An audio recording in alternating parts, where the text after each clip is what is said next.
Ia whaatele na pere vi inga male whawhatai le tua, na ua tātou au lia fo i le amatanga o whiau mga luenga o le nei fo i aso fau. Ia manatu fo le ua uma o na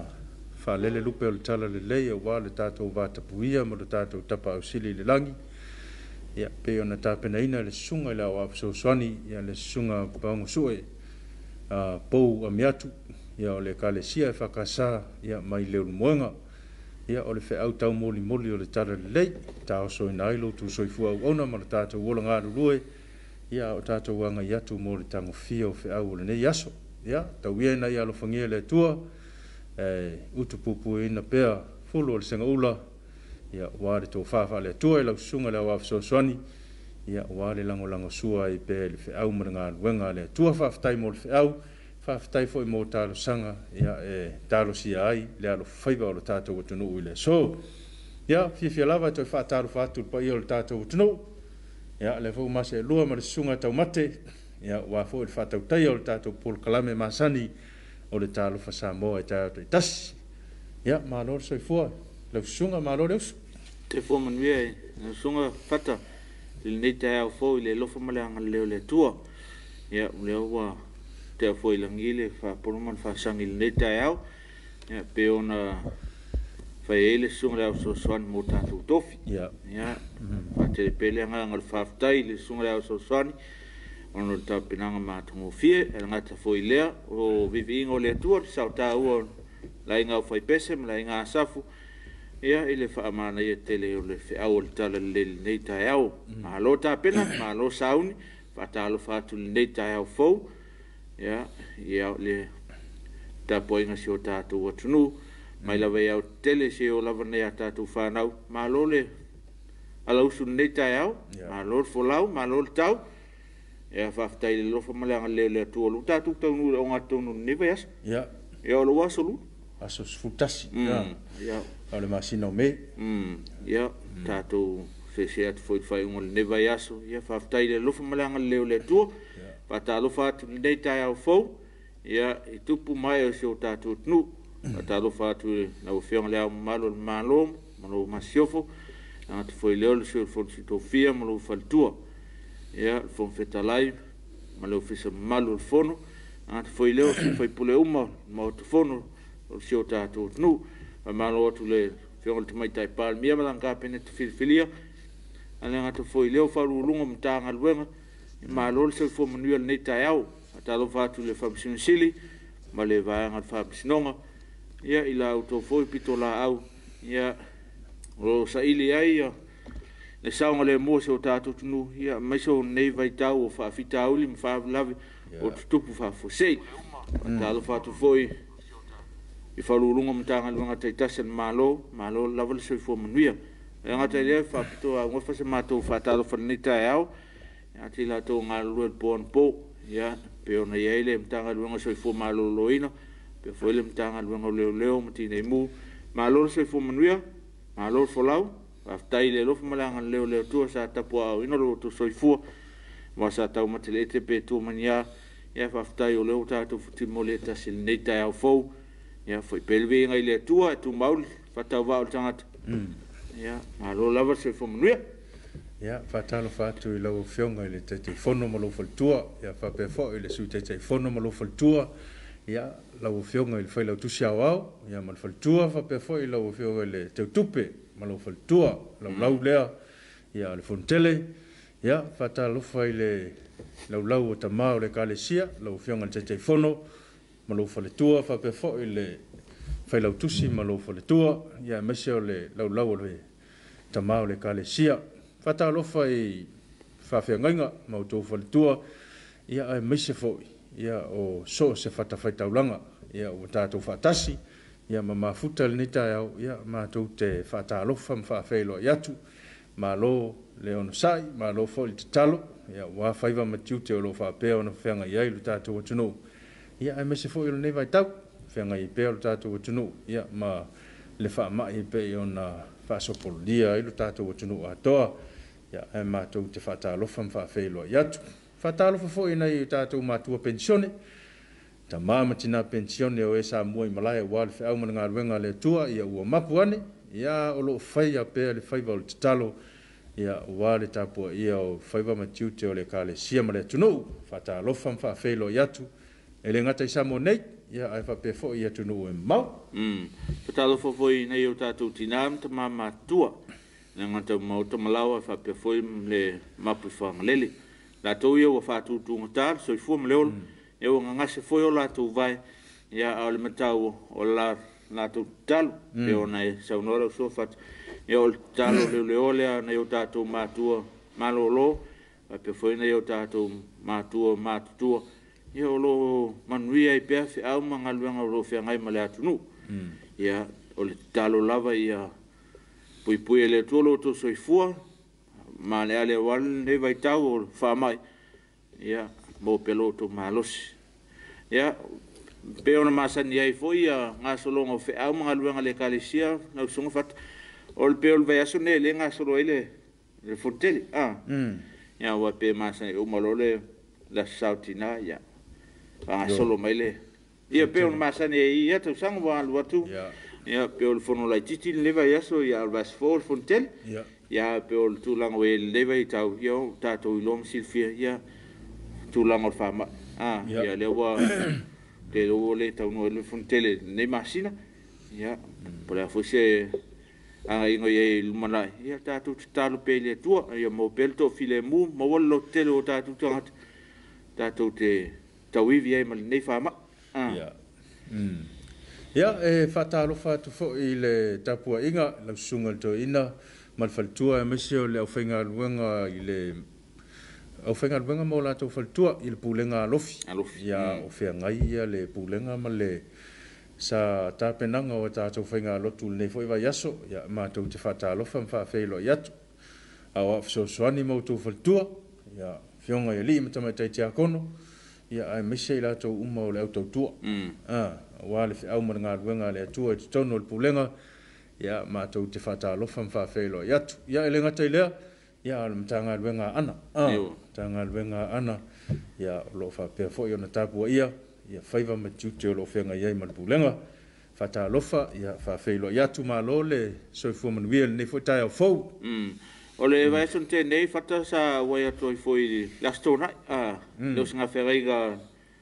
le kalesia e gagaifo ma lo latou faifeau fou ia suga ia Francisco fatu ia ma le faletua ia Olive ia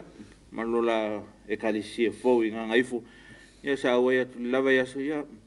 ana ia le o sagafeagaiga le kalesia ia faatalofa atu ai le usuga le faifeau lenei taeao fou ma lo faletua te tonu lanai manuia feʻau ma galuega ma se foi o le lava iaso sa faataunua ai foi ia tasi o sagafeagaiga i le motele i le atunu o Australia i Brisbane le suga ia penehuru o lilo mai ava ma le faletua ia malo lava le soifua manuia faatalofa atu le apokalami lenei taeao fou ma se foi latou ona tofi le atua o leo taosi latou feagaiga i le maoat pe ona iai foi le suga ia tanuri ma le fakasā i tafetoala i le lava iaso ia manisi foi o sagafeagaiga sa faataunuuina i Australia ia faatalofa atu le apokalami lenei taeao fou faafetai i le alofa ma le agaleleo leo tua ua faagaina le soifua ma le ola i lana feʻau ma lagaluega ia mo pea lotou lotele matou tapuaʻi atu a outou alofaiva i outou tiute ia ma galuega o tofi ai e le atua e le mafai lava ona faagaloina ia le lagolago mai a le Uncle Johnny o le company o loo ofo ina mai lo latou tauau ia ua mafai ai ona faatino lenei faamoemoe ia ua tuuina sao atu ai ia le talofa Samoa i lou maota ma lou lao i lenei foʻi taeao ia ma taeao uma o asitaitasi ia faatalofa atu i lau fioga i le pule ia mese foʻi o le pulega ma le aufaigaluega le Uncle Johnny ia malo le soifua malo foʻi le lagi mamā i lenei taeao fou ai gata i lea faatalofa i ua mapaaga le sio tatou alaata na toloaga lelei mai foi le tatou alaata ia ma lagolagoina nisi o tatou pokalame pe ona ia le tautua o le tisan o le amau ia matagaluega soifua malōlōila ia faapea foi le PSL o le sep ia latou foi pito laau ia lagolagoina foi o nisi o tatou pokalame ia e le gata foi lea o nisi o matagaluega le malo pe ona iai le matagaluega o faatoʻaga ma faigafaiva ia le gata foi lea o o le tagaluega o galuega tetele le malo ia faapea foi le matagaluega le seoseomaga ia o nisina o paagaga lelei o le tatou pokalame faapea foi le faletelefoni le vodafone le lagolagoina foi o nisi o tatou pokalame ia faatalofa atu lenei taeao fou afai o nau toa lausu mai feʻau magaluega lenei taeao ia tautuana se malu taeao ia mo ali iputi ia malava lana matoe mo tatou ia tu malelei mana ia tatou fanau o loo faamuli le fai ia taua tele foʻi ia le malu taeao ia ua foʻi le ia nai o tatou matua matutua ia mai latou uma foʻi o le a tapena ia gai mai mo feʻau magaluega o le itulai fitu ia o le a saʻili pe maua se tatou tala le tau e fua ia ia o feʻau magaluega o le aso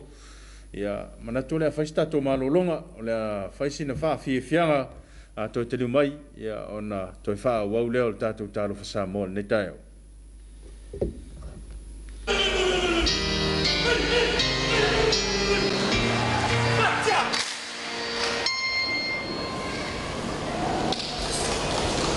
Kalesia,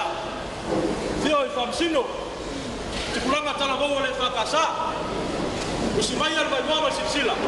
Ana, la Talofa yatu la Siva Samoa.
Tula fiti ya stasina fa fi fianga ya fa no file mui nai foi lo wala fai mai fa nunga le ne foi tai fo ya manatu le o yeise tulanga o se talo tau o ta tul ni tai au taumat ya pero le tulanga la ero le tau sa ile tu se ta tau ni tai ya pero le va ya tu pe ese tulanga fa le tonu lungo le la to pen failang ya pero rape sa ile tu se ta tau wale no fo silfia so ta to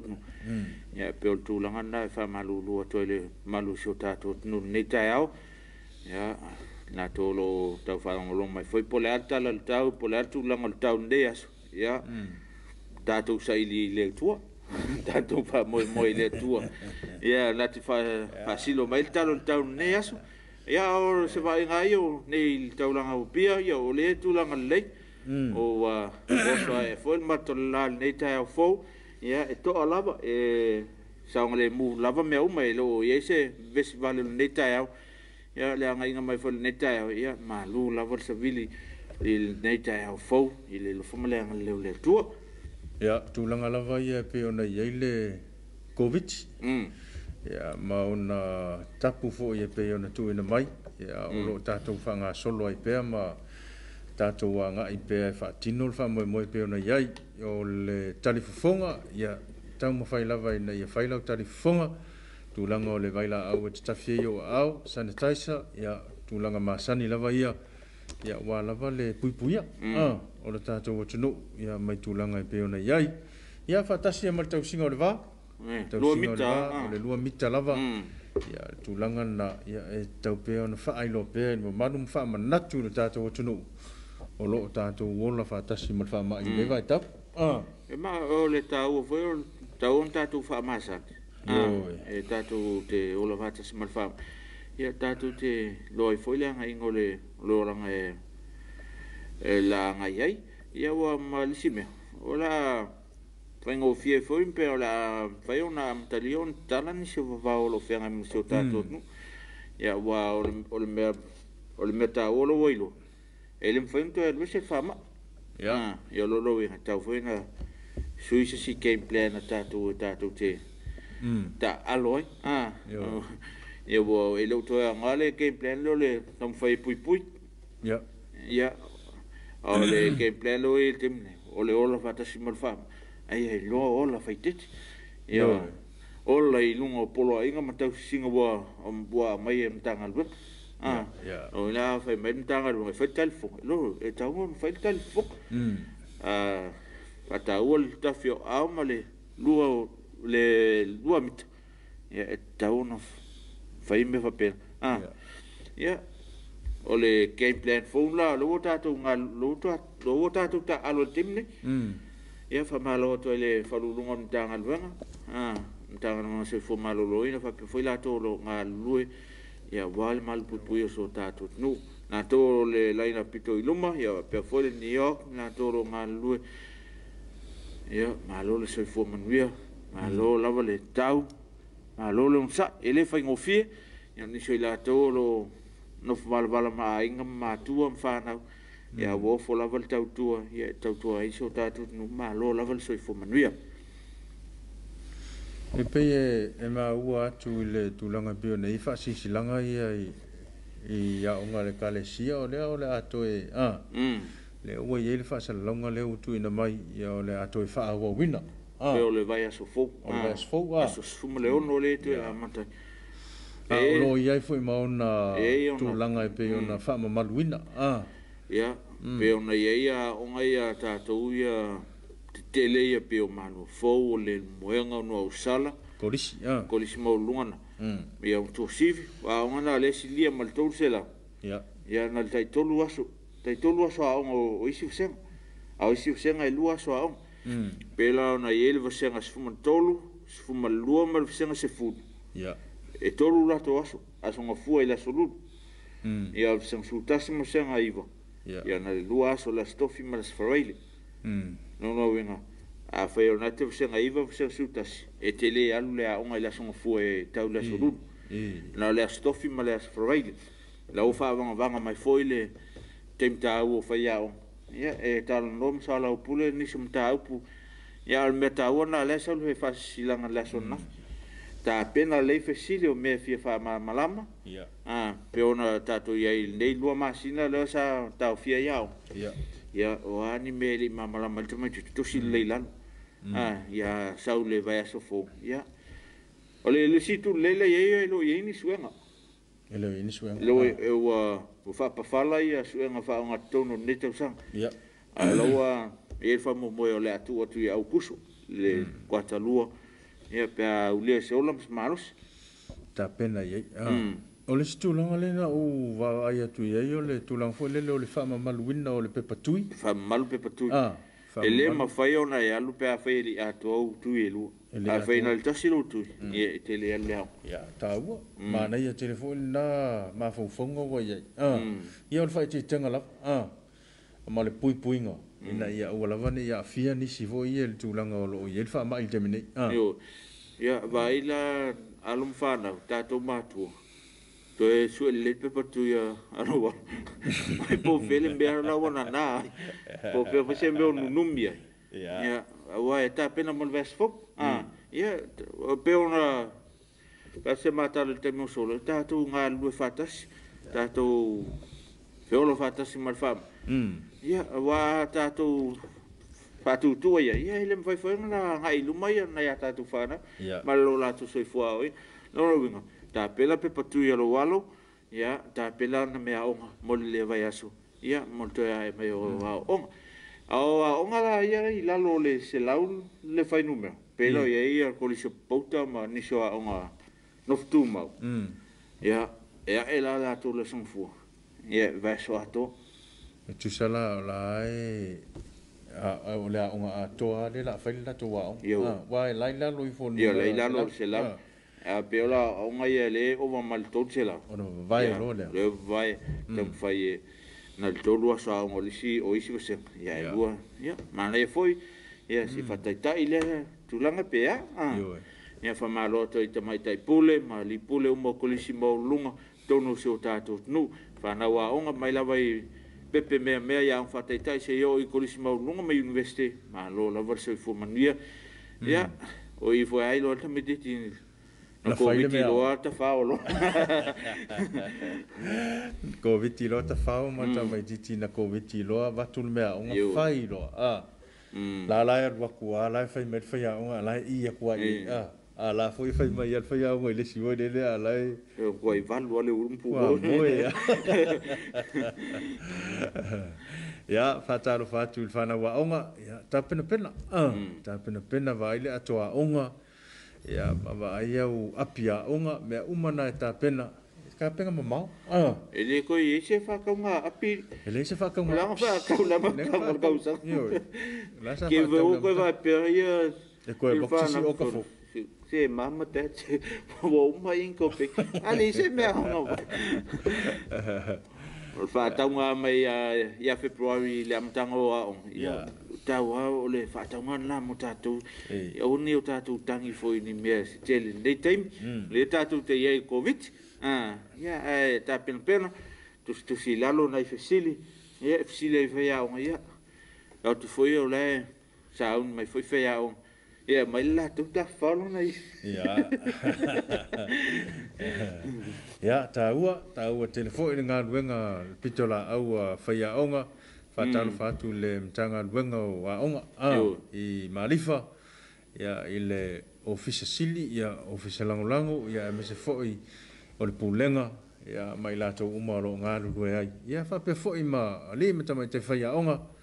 ya o fia lava le tafo le tunu ya lo e mau mai el tato por kalamel Talofa Samoa ya fatal fatum fa felo yatu ma lor so fua ya ma lo foi lange ma ya le to fa na tu so tato no le tu la afal fitu tato fata tan no foi male compagnie al sep ya la to foi ole fa nga solo la leva ya solo la to fa lo le mo le malastei e fa umale aso sfumal fa le stonai ya fa ona ta usa ili la na ili mo wala va sembe alo fatina ya va so lenni basta wa do pete to mo ta ya se spau wale la sa uni sunga ya fata molta to fata tano e tu i foi na ya tato sui o le company ya mo se spau mo tato o pe o to stofi mo to sa se spau ma na ya tu ya e fata usi me alo fa na yo mo na yo tatu tina ya mo na yo tatu ai nga e lo to tau mo tina ne vai as ya lo la fa tau mo na yo tatu ai ya wale nga ngai lu mo lo langa ya le a faisin tatu malo longa sin tatu fa fianga ya to te mai ya ona to fa wa le o tatu Talofa Samoa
Lo se mo fitu minute o te ele tu la fitu ya pe foi ona sila fio le fa fitu o le fa peo na tau no mai ele official sap ya le lo sap ya mo ni sio la tu fa la lo na minute ya fa uma tu pe ya ni sio ta tu langa pe ona el Talofa Samoa ne foi va ngol ta au o so fata e ni sio ta to la fa ngalo mo me lungo pe ta fa lam se mo le mo fio sio ta to nu yo le sina Peterson ta api lo mata mai Newcastle i New South Wales Australia wa tan ton il taau vi le tua yo le toa matarena al fossil pau almost 3 a.m. in the morning beautiful song God bless mata mai Melbourne Australia va pe foi soli moi fili vi matango fiele nei taau iva tol fulu il taau i siaro vi le tua va mele se avi ele li il nei taau fo a mene yo mati a to te tie so fonu to fa taile upu fol nei taau i la usunga le so soani a miatu malo sauni malo ta pena fa malo le fai pese vi ingo le tua eventeo in New Zealand yo siu tau la papa amen God bless Samoa se watu nu pele ma futa tu New Zealand nei o Vento Junior good morning yo kapeta vai ngafa amen ula le ta vita tu ngamala fa fangu lava ile malio pespesengo vi ingo le tua il neta yao fa malo ya fa pese o fifilia foi mo sa uninga le neta yao fa ftai foi fa now God is good all the time o samu you utai ta ya manuia le fa malo mai foi va me le sea rona ola lo keni malo ta pena le usunga la so soani miraneta le au le fa malo mai foi naito sister ma fa manianga mo tato ne aso ni sina o tato paanga fa pe foi le sunga ya ula le ta vita tu ngamala pa ftai foi le fa malo au le neta au ia wat ta o la to ofu le toto te mai ma mo le tu ta o fa manatu au mai la na au na malo ta peno malo sa idil finalo le tua ni si la vo alo fanga ro peti ne fa malo mai fa ta fa utilei fulmoa o saina ko good afternoon Samoa and Talofa lava to the host of the program. Thank you always for the program and also the reminders to Samoa that you are still in COVID restriction. Samoa, stay healthy, stay home and stay safe. Keep the distance and wash hands regularly. Get vaccinated as well. Protect your elders and our loved ones with underlying health condition. Not to forget, it's Nurses Week, so happy Nurses Week to all Samoa nurses. Good day to you both and God bless. Manaya. Manaya telefa manatu le. Manaya manatu. Sa ta wo fo nai to soifua la lang pe ol verso ne le fa manatu lo la tu sa ta wo ta tu baba ai foi le saul fa mai ne vai tau la to ia sa pito ai lumo o fo mai fa pe foi to soifua le wo mai foi di to no ta tu nai to soifua la mai fo mai o lo nga lu el pito lum ile ma puia le so tato nu ale ore ta ole asale o tina man to hoi nge ya tato sa mo ne ole sa hoi le e fata o nai to soifu ole la lo langi ato ya le foi la avela no taita e tina o te soifu ia sa uninga lo tua ia ma se na fai sa le ma sa ni na fai ia sa uninga lo tu i le mal me tisi le i matafele ia le fata waina na ia ai le ma fai la von fanga lo ina le o nanga le ia wa na tina la vo lo fa pe ona so soani le tau fo ia o fa fitauti ia pe ona ia fa mai nei vai ta mai telele sauta o nei nei fo fa na to me ia sui o tato pokalam ia tato man to foi le sauta o nei to soifu ia nei vai tau ia balisi foi me tau la son fat o le tele to soifu o to mai ta ia ese fo tau o nei vai aso le anga inga o le famna tuino le sautina ia ma le sauta o to soifu ia tele la vo to soifu ma foma yo na yo tātou tua whawhine, na yo tātou tina. Ia, whamanuia toi le whamanatu ino le asu tāu o tau soifua le lalolang, ia o talo lava, ia mō pelo o tō maros. O tiutia mawhaiva o ngalu ia ele anga leo le tua, malu puipui a pelo o tō soifua, ia wale tātou ngalu le tinei o le nei whama. Tā ua, ia, ma o se whamanatu fo i mo i lātou fo i o loha pēo, na whaafuina tā vali, tautua nā lu saunga le mū lea. So, o wheo le anga i ai, pe te anga i mai e whaingaluenga, ia po a fo ini wha moe moenga tā ua o loha pēo, na tā pena i ai, ia po whea lava te anga i ele tā vali. Tautua nā lu saunga le mū, a ua le wha sawa ina le tā vali, ia, ma vai wha le leilo fuspau e whai, fuspau, ia whatasi malau tusi av tā vali, Nei sene. Nei sene av tā vali, o tā ua le nā, ia, ne te ua whātua e se lau leo, ia, e tapa atu e le se lai sene o ia oi. Mai pepa tui. Ia whatasi mal pepa tui, malau talifong. Talifong. Yo. Ia mea umana o, e kusa o au, mea whaingaruenga nā rewa amakanga e wherua ma o newa i tau. Ia masina, whangula whape, tu pe tonu tau. E pe wala po a kere fo ni gra whang. Ia. Pe ili si whangule la i kiki ifu. Ia, o le tā ua nā, o le whamanatu mai le, whatalo whatu le mtanga luenga o le soifo maloloina. Ia, mai lava i le whaunulunga, ia se ia o lava i le pulenga, o le e mata mai tai fo mai, ia me se foi o tausi soifua umalava, ia mai lato umalava o lo tongi le ma, ia wāne tau tuaina, ia o le tātou atunu o le mtanga luenga, e le ngata i matou tua, ia e whapea fo i whane mai nui tua mana mo tele sala whai, le ma whai ona whaangaloina lau tau au unanga o lo whapea ona whianga iai. Ia whapea fo i mana mtanga luenga o lo leo, o li malu o le malo, ia mai lava i whaululunga se ia o lava i lātou o lo ngālu lue pēa i lungo la o le tele, ia wa fo i le whaafueina, ia o le whaasino ala lea, ia a whai e te anga i atu a e sila fia o lai pēmo li a lau a tiute e le malo le malo, ia o tātou le na, ai aua lea watu o lai tiute le malo le malo, ai lakua o e whailo fina ngalo, ia o mena e tupu e whanawilave, ia mamau ai fo i malau tike, ai le lei lava, ia ona tātou ngā lulue whātasi, ia whapena fo i ona manuia ia tātou whaiwai le so.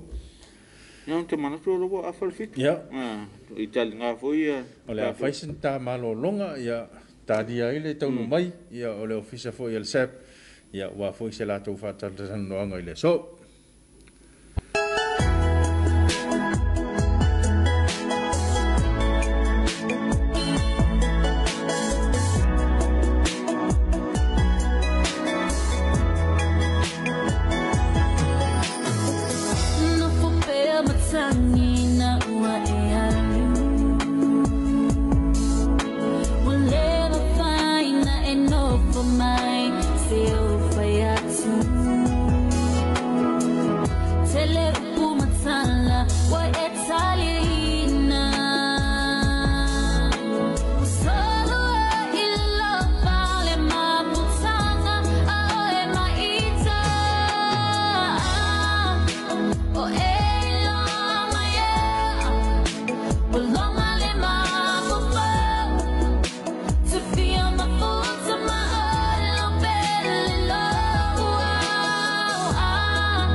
You're welcome.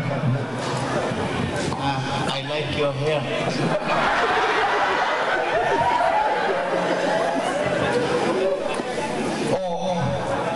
Malua lo tato ngafiafi se tulogo mata utala tuat. O le mele mo tupu nei. O tou soifua I New Zealand nei. Ua soifua I fuai a e foi a tou whanau se tulogo o le mutu maleafi. Ua le mauala e tamaiti le anganga o le wha Samoa.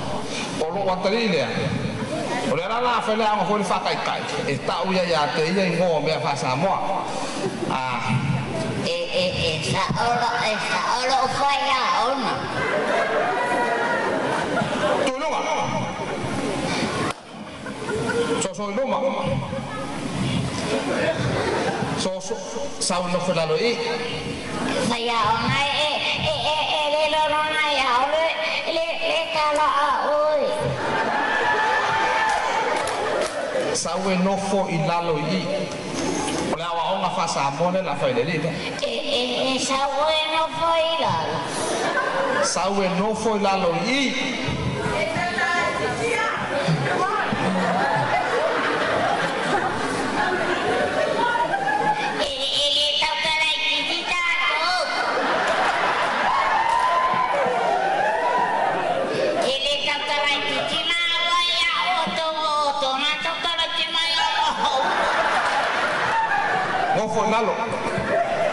No foi lalo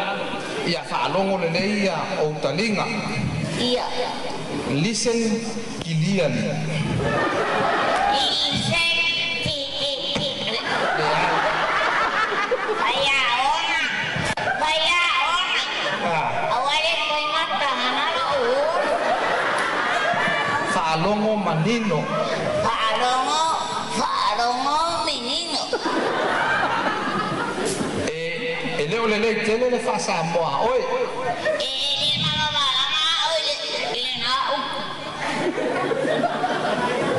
Le tele la fa Samoa are la ka mo fa karkara ku me ia. O le fang fai le u fang. Ole fang.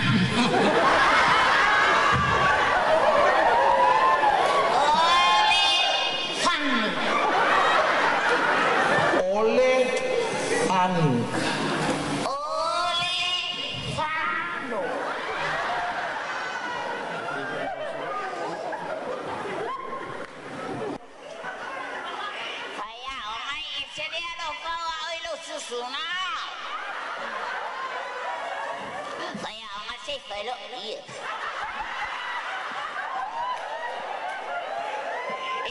Tiro actual ya, le la fama fape.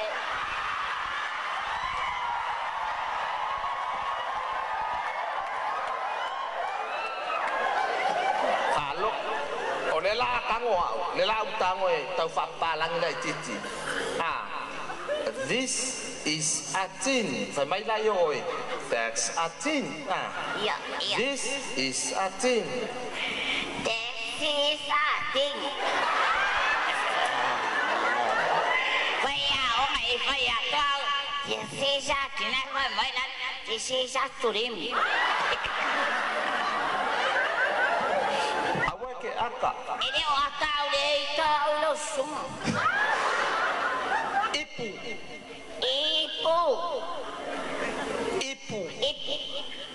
Awale va vera tautala. Kilo ya iman me. Ipu. Awale va vera tautala. Awal va vera tautala. Ipu.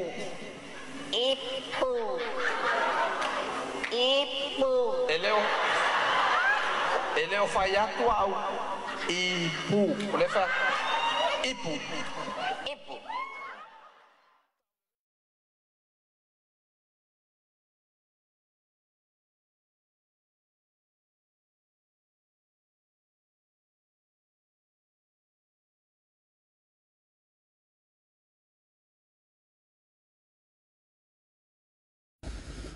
Ya ile totally mai o lau por kalame o Talofa Samoa le va ngal tae pe foi na masania I asolulu tai tasi ia o le va ngal sep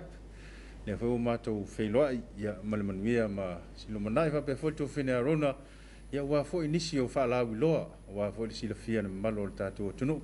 ia ai muamua ona ua faatalofa atu faafeiloai atu ia ua foʻi le maimuaga le atunuu lenei foʻi taeau alo soifua ia lagi mamā soifua mau foʻi faatele nei taeao avea lava oi mafofoga o le tatou pokalame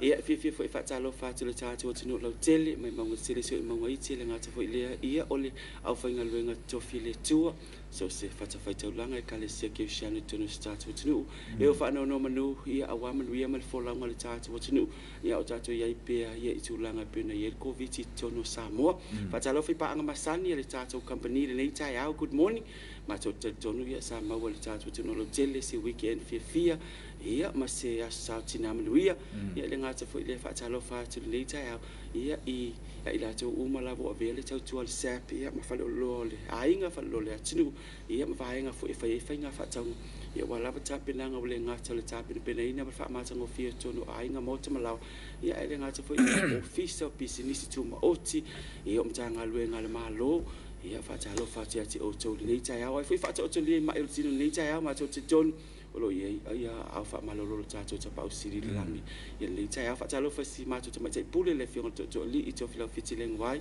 sona lia aumua o le pulega ma le ʻaufaigaluega faatalofa atu foʻi matou lalauma lava le sap le gata leo Sleepwell International good morning Foti ia ma Christy ia ma Paulo ia faatalofa atu foʻi lenei taeao i le ko advertisement lenei taeao ia Daisy ma penia talofa good morning ia e le gata leo i latou uma lava ia o maua faasalalauga ia a le tatou TV lua po le EFKS TV ia i tonu mo tamalawa faatalofa atu feʻi foi nei arona le makemisa le mokuai mai ia te tonu 10 minuto te ma pokalame ia e foi ia nei tuatuanoa au tuai me lenei taeao malo faafetai ia manatu foi o lea ua taoto le faatalofa e pei ona mai mua foʻi le mamalo o le tatou atunuu ia la tatou papaveloa ia le le pea ona faamanino ma faamalamalama foʻi le atunuu tulaga o loo taoto ai ia le faalau iloa e pei ona iai le asosautina ia ua lea ai iai le tulaga foʻi lea o le faaauau mo le vasonei ia ona maae aloa lea a le pea ona toe faamanino ia le faafofogaaga o le tatou atunuu ia faafetai fatau taitonu la o matamea atu i ona toe faapula atu le tuafina i arona ia e avea maua e faaleo atu ai le agaga faafetai e le atou uma lava na fai tulaga o faiga faatauga ia i le tatou company le sap pena i le faalau i leo le Mother's Day promo ia pe lava lana matau ma rona le mapokalame le vaiaso se invite nei fataa e faauau pea ona le tulaga foi le titilo ma le fioga tamaitaʻipule o le toʻatele le fetoʻatala tu pe nafi ia o nei ona le tulaga tumutumu lava ia o masani lava le tatou atunuu ia e o loi vai e tumutumu lava ia o le siaiga o lava le faasoa pe taʻina sefe lava le seleni lea e o nafi foi fatai o le talamoʻi lava oka se pisi o matou tulaga lava ia faatauga o package o pusa aisa so o le mafaafetai muamua faatai le atunuu ia i latou i le fai faatauga lena o le tatou seʻi ma le faatinoina le maseʻi ma le rona le fiafia lasraile ia ma le toʻatele lava ia o tulaga foi le fata e tasi tagata ae lua pepa talaʻoloa tasi pepa talaʻoloa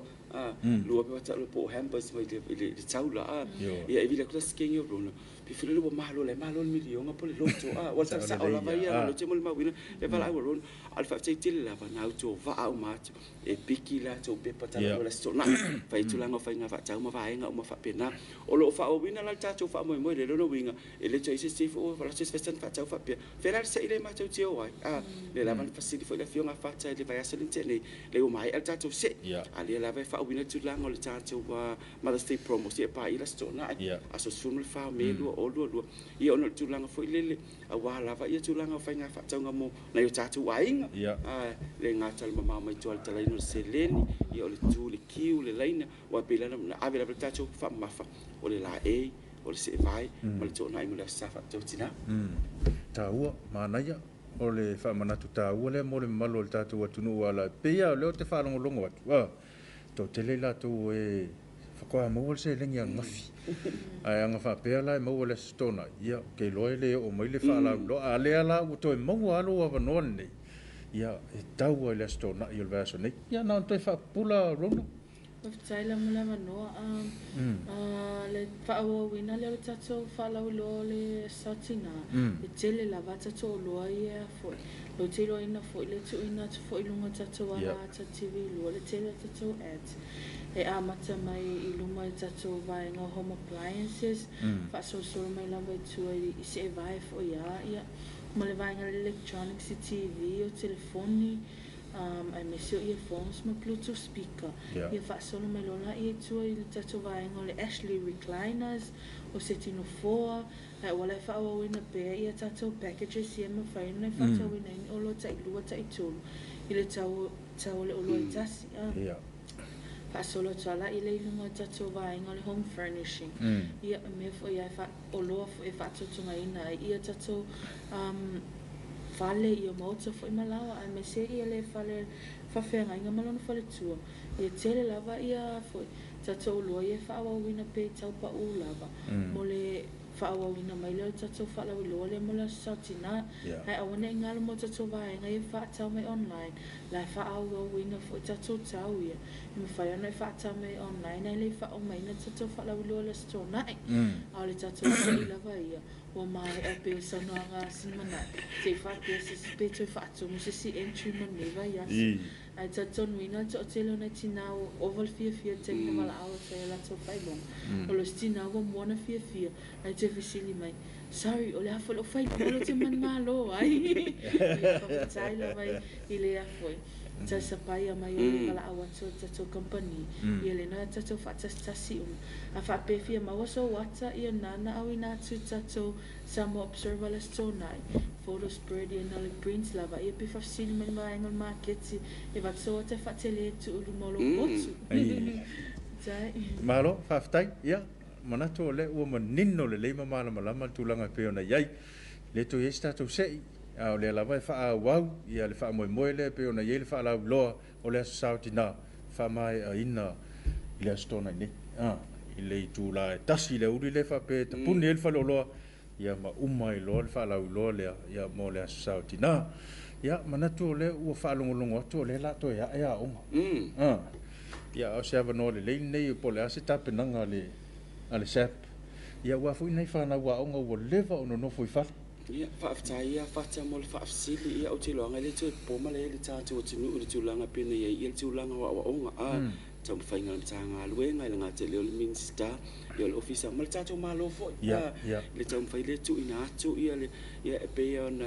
talanoa fia fo le vaenga fo o se tātou company lava na tau mawhai lava I le taimi le na whai le lockdown e so ne atu pe tai o ia inga lava I o salwa vao le tātou wa COVID le na ia sa tau mawhai lava I tū la whainga luenga lea ia mai le ono le tai au I le lua lea uli e maua lea vanoa e vatua ia le pusa pepa e whaatau le pusa pepa ia o envelopes e ave o inks wai pe o le mea lava le ntu di mata ia paua ia o lua e tolu e mai ka inks sia fia mai ka tonu sia fia mai ta pusa pepa sia fia pusa envelope ona tau whainga fo lele ina ia tu whaatasia mea o ngā print ave loa o le swai o nanga whaata na mawhaiuna whaatino ina le tātou o nanga fo ia o le vaenga fo lele wa e ai ia lea o ngā o sioki le lako tonu o tuai me le va ia fia lava le tātou company a mai tonu e print lava mātou I se tau wha mama venga ia no tu atu le ia o le tau mwhai lava e pe o le tala masania le ngafo le masani sanoi whata o le sap but it's Samoa stationery and books lo na wha umi I di tūlanga fo le leo mea o ngapo stationery tu natu le whanau e le temine o tā pena le tātou company o loa lava but o le tau mwhai lava pau lava ia o loa ia tau mwhai ina ia vave no whai ia ma mai fo I dunga le approval le tamatai pule o le tātou air freight o tona ma inks ia wai le tau ngofi o le na lava e silfia tātou pule a whai singa tau but o lo o iai lava ia le tātou fo e tau mwhai lava ia e whaatanu ina manong whaatalofa ni tai au le director ya Rosita ia le ngata pele whaatalofa tu mai tai pule o ngamalu fo lasi hai mama lasi ia whaatalofa tu fo ia Reverend Possessor o nu au sala ia ele ngata fo o misia lava ia tina ia pe vai wal tele do po isa al pule o ngalo o lu moenga a tonu stai mele so mele so tai o le o tu mai du lima ma fi lo im fai le mama sangam fia ma o ia lofa ia o mai le tatou manjolo o tatou manu ia o mai lo nga solo mai pero le o ta pena ia le tatou company fata I tulanga lava ia wale toi tali watu o le whanau ia o onga pena ia tulanga pusa api pusa peni vase titina ia le ngata fo I le o tatou school uniforms lo i lunga o le tuai lava no watu ia wai e pe ia matou tala no so o lava marona ma fata ai fa tali lava se ma wal se len wal se len wala val talo se len but dem fai lava e latu wal fi lava tu pe te latu te mina fa tau nu lesi of tas fa tau api ma lesi peni wa tu te mina mo foi de se len ia so so ni foi ma venga but wal fa si fa tali ni te au tu te pole le ta pena ia le tulanga pena ia le tu te li fa na ia onga te le tulanga le tatu readers po tu fai tau wal fa na e tatu readers tu sia foi le fiona tu te pole po tu li atu filau e ma fai ona fa aperta ni am fa sa mo tonu level tu si tasi e foi tatu tu si ma le vai na sunshine fa sa mo fa aperta ni a fai la vai na ia fa fai ngo fi ia wa pe le nature la vanga tu sa mo su ko le sia ka ia a alu le atu a ia lang ka ia ka ke le fi tatu fai tau se longa tatu ti le atu mai fa nga foi le mal sa mai ti le tu ma ke lo wingo me le ku si mai dunga pa ni o chama tu ia o tanga te re cham fai tu fa ta sia tu sini ni in liu e pe translate me fa pe tani fa sa mo pe fa sa mo fa pe tani ye cham fai le fa fai ngo fi mo vaeng mo alam fa na ya al ma we fa msalang ma rona ni cha wa be ni cha tu company a wo tu te pole so se to inga resources la mo mia mo alam fa na ia a fi o sum tal mai a lo talia tu o tu cha tu o fa nga lo nga la fo fi ya me se level ma tu team ma lo team education o lo yai u malapa ia vaeng al tapina ngal tu te liwa tu alam fa na o cha tu ni te san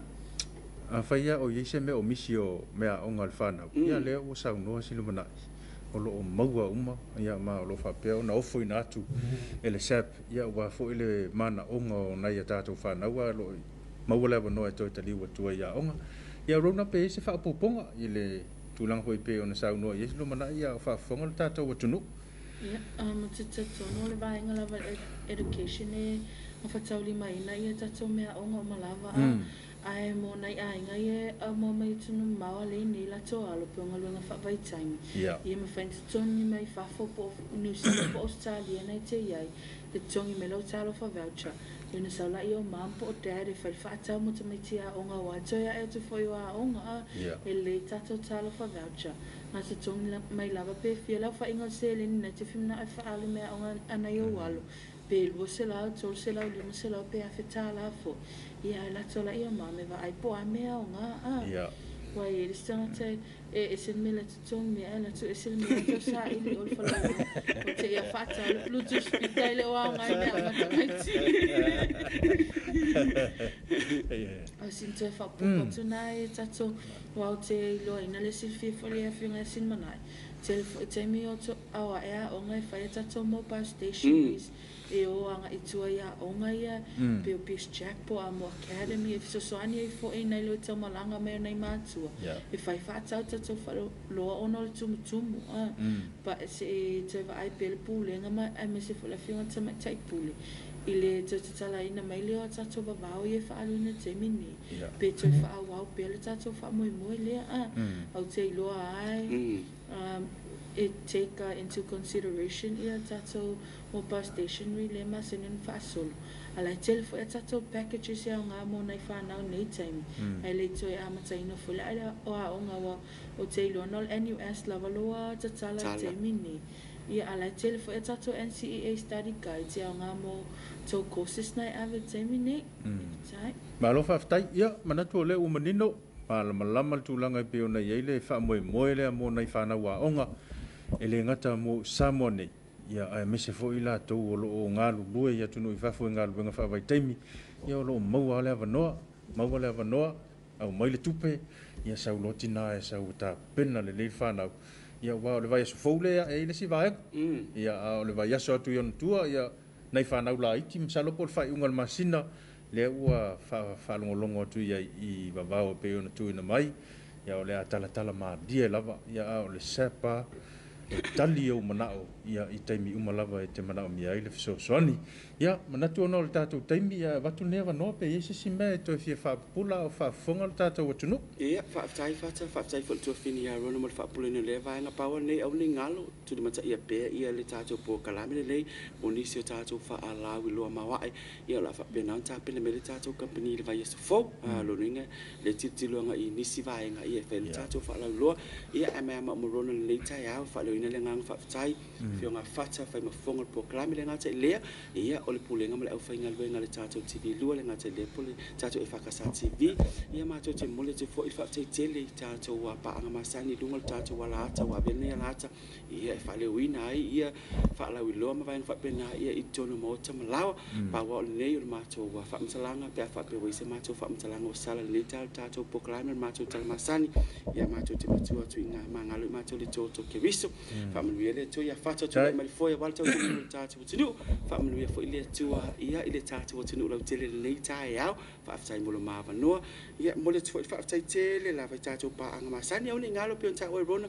a fio sum tala mai a lo pol va so ni ke ora ko pa wa ke ri tu no tatou fa la au tala mo ila va na ia o lo pa mai le masi o lo avese tu la tatou lo o le tatou Mother's Day special so fa solo ai fa tele mo ma tu va no fa mo ia tele le tua manuia la va singa fe au la fe ngai ma le tatou o tinu o le ni tai tatou to fe lo ai fo le va fo pe te no to so fo mo ma tu la fa tau va God bless fa so fo ia fa fo lo fa tau va ai fa le le nga fa tai fa ia sui le li pule ia me se fo ia le fenga venga le TV lo ainga ia fa mole atu fa te tele ia sunga te mai pule me se fo ia le pulenga mo le fenga venga to le sap ona o le nei va no taua ia tatou fe lo ai fo im fa so ia wa fo le fa fonga anga le atu no nisi fo ia fa la lo e pe ona tu ina mai ia o modi tele atu lo fa anga TV nei ia mole tamai te pule ma le pulenga ma le whainga luenga tatou toi whai lai fo le tu lai ono o i le tu lai le afar fitu i le aso lulu o le vai aso fau